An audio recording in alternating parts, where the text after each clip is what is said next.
Cette affaire allait trop mal. Il s'est suicidé. Non, Louise a dit le couteau est enfoncé dans son dos. Oh! Il faut téléphoner à la police. L'assassin est peut-être toujours dans la chambre. Tout de suite? Dans le manoir.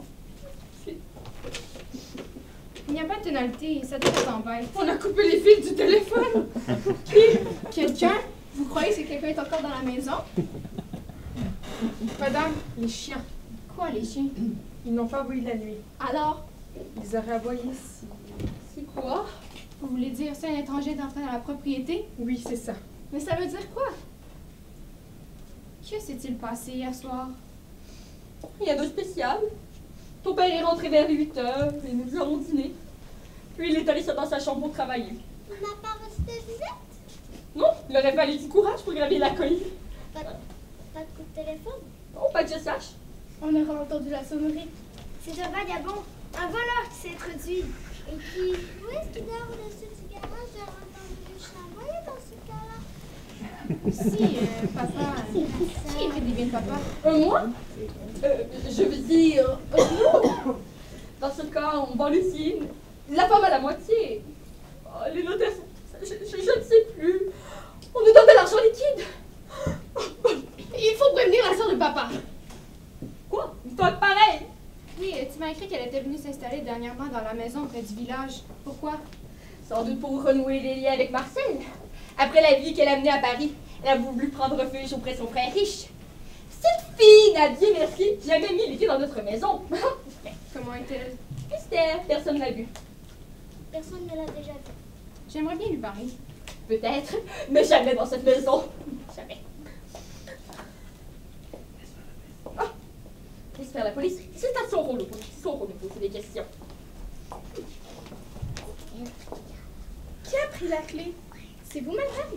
Non? Augustine, tu as la clé? Non. Angélique et Adélaïde, vous avez la clé? Non. Suzanne? Non. C'est vous, madame. Non, c'est pas moi, je vous le jure. Attends, écoutez, on l'entend marcher dans le jardin. Chut. C'est l'assassin qui revient. C'est vous? Excusez-moi, madame. Je ne me serais jamais permis de venir ici sans être invitée chez mon frère, et surtout par un temps pareil. Mais les circonstances, je sais bien que je semble ridicule, mais les circonstances, je sais bien que je semble ridicule. Mais j'ai reçu, il y a 1 heure, un coup de téléphone. Sans doute une affreuse plaisanterie. On m'a dit, venez vite, votre frère a été assassiné. Alors, j'ai tenté d'appeler ici, mais votre appareil doit être en dérangement.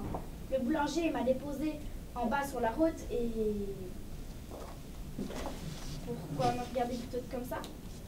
C'est une plaisanterie, n'est-ce pas? Répondez! Pourquoi la chambre de mon frère est-elle fermée? Comment savez-vous que c'est sa chambre, vous qui n'êtes jamais venus ici? Vous fixez cette porte. Avez-vous reconnu le beau téléphone? Marcel! Marcel! Oh, Marcel! Arrêtez, je vous en prie. Marcel est mort. Mort? C'est vrai? Un coup dans le dos. Mais vous le savez, n'est-ce pas? Vous admettrez que devant cette éruption, ma voix spontanée, je me sens dans l'obligation de vous poser quelques questions. Laissez-moi, je vous en prie. Avez-vous reconnu le beau téléphone? Non, hélas, je peux parler. Une voix d'homme? Non, de femme. Baliverne, je ne crois guère à ce coup de téléphone. Dans quel but aurais-je inventé cela? Pour venir ici, peut-être? Non. Pourquoi les chiens n'ont-ils pas aboyé? Ils semblent habitués à vous. Mais je ne sais pas, moi. Je vais voir Marcel. Donnez-moi la clé. Pour faire disparaître quelque chose? Non, donnez-moi cette clé ou j'enfonce la porte. Prenez la clé.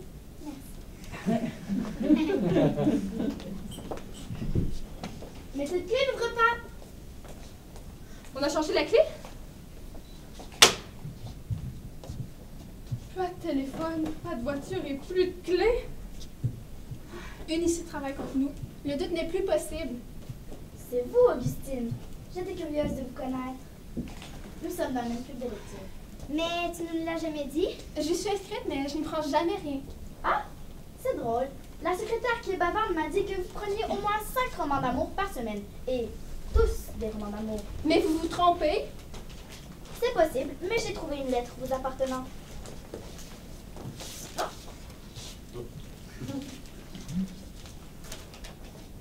cher Marcel, il ne faut pas m'en vouloir d'avoir fait une scène à propos des titres devant toi.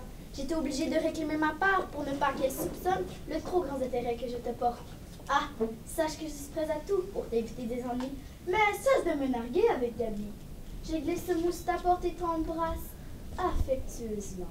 Signé Augustine. Ce n'est pas vrai, je le détestais. Ça y est, elle ne sait plus ce qu'elle dit. Pierrette, tu m'as terré. Des menaces? Un mobile de meurtre et de menaces? C'est beaucoup pour une seule personne. Ce n'est pas vrai, je n'ai pas pu le tuer. Je n'ai pas bougé de ma chambre de la nuit. Pardon, tu as été souvent aux toilettes cette nuit. Bravo, tante Pierrette, pour cette diversion sur Augustine. Vous êtes très forte, seulement nous avons quelques questions à vous poser. Je vous écoute. Êtes-vous déjà venu ici? Jamais. Vous mentez, nous en avons la preuve. Chanel, merci. Je n'ai rien dit, Pierrette, je le jure. Mais qu'est-ce qui se passe-t-il? Oui, elle se connaît, se rencontre, je le sais. Elle adore toutes les deux jouer aux cartes. Où vous rencontriez-vous? Chez moi, en ville, le soir. C'est notre droit, non?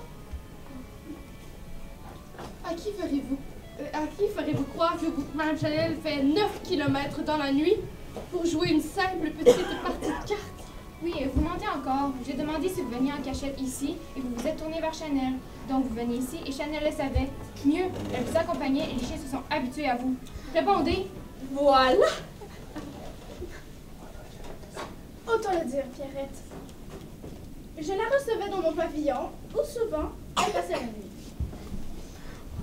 Voilà! Et du pavillon à la maison, la distance n'a pas dû être très longue à franchir. Je suis venue voir mon frère un jour. Bon, j'avais quelque chose d'important à lui dire. C'était si important, Madame Chanel ne pouvait pas faire la commission. Écoutez, les circonstances sont graves. La police va bientôt arriver. Si elle arrive, car personne ne semble décidé à aller la chercher. Oui, la police mettra beaucoup moins de gants que nous pour découvrir les vérités qui se cachent dans cette maison. Alors faites un effort pour parler. Eh bien, laissons-nous plus demander de l'argent. Je n'ai jamais demandé de l'argent à Marcel. Il en a donné lui-même, c'est ça? Parfaitement. Il a compris que j'étais gênée et une ou deux fois, il m'a aidé. Cette femme est épouvantable. Si l'argent me revenait de droit, il était à moi! Maintenant, il est à vous, tout à fait. Effectivement, il était rendu à moi! Votre amour de l'argent vous étouffera, ma chère belle-sœur. Vous entendez qu'est-ce qu'elle vient de me dire? Cette femme est épouvantable! Il fallait te taire, maman.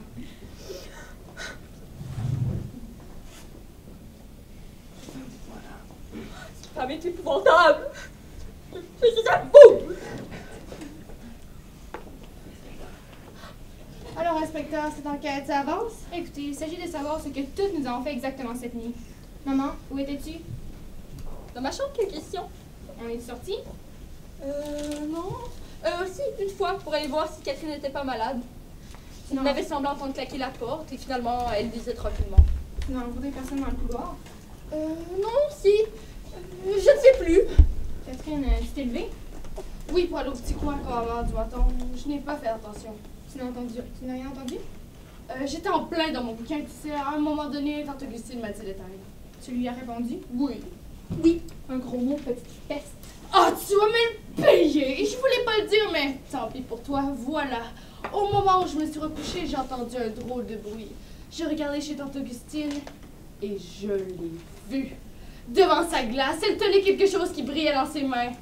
Sur le coup, je n'ai pas réagi, mais maintenant j'en suis certaine. C'était un couteau! Elle l'aiguisait! Petite folle, tes lectures t'ont tourné à la tête. Tu lis davantage que moi, alors. Ce que je tenais à la main était mon peigne blanc en or que je nettoyais. À 3 heures du matin. Il n'y a pas d'heure pour les peignes.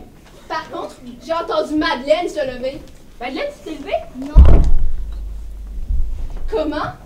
Oui, je me suis levée vers 1h, j'ai fait du tricot dans mon lit très tard et j'ai soudain pensé que la laine qui me restait était dans le salon. Je suis descendue la chercher pour pouvoir travailler de bonne heure dans mon lit. As-tu croisé quelqu'un? Non, la lumière brûlait chez Catherine et chez Augustine. Il m'a semblé entendre des éclats de voix venant de chez Marcel, mais je n'ai pas distingué qui criait et je ne m'en suis pas inquiétée. J'ai pensé que c'était toi. J'ai entendu crier, tu pensais que c'était moi! Merci! Excuse-moi, je ne voulais pas. Louise, avez-vous quelque chose à dire sur ces éclats de voix venant de chez mon père? Non, quand j'ai monté le tilleul à minuit, monsieur était seul.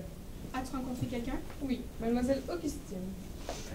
Augustine, que venais-tu faire près de la chambre de mon mari? Tu l'aurais su si tu ne faisais pas chambre à part, maman. Je suis partie de prendre enfant, c'est affreux! C'est pour cette raison, ma belle, que je n'en ai jamais fait. Et vous, Madame Chanel, à quelle heure êtes-vous partie? Je ne sais pas, environ aux alentours de minuit. N'êtes-vous pas allé porter le tilleul vous-même? Louise tenait à le faire elle-même. C'est normal, c'est à moi qui l'avais demandé. Ça fait longtemps que j'ai vu dans votre petit jeu, ma chère. Comme Madame voudra, j'aime mieux être accusée de vice que de meurtre. Alors, la dernière personne à avoir vu vivante Marcel, c'est Louise. C'est grave? On peut m'accuser de meurtre?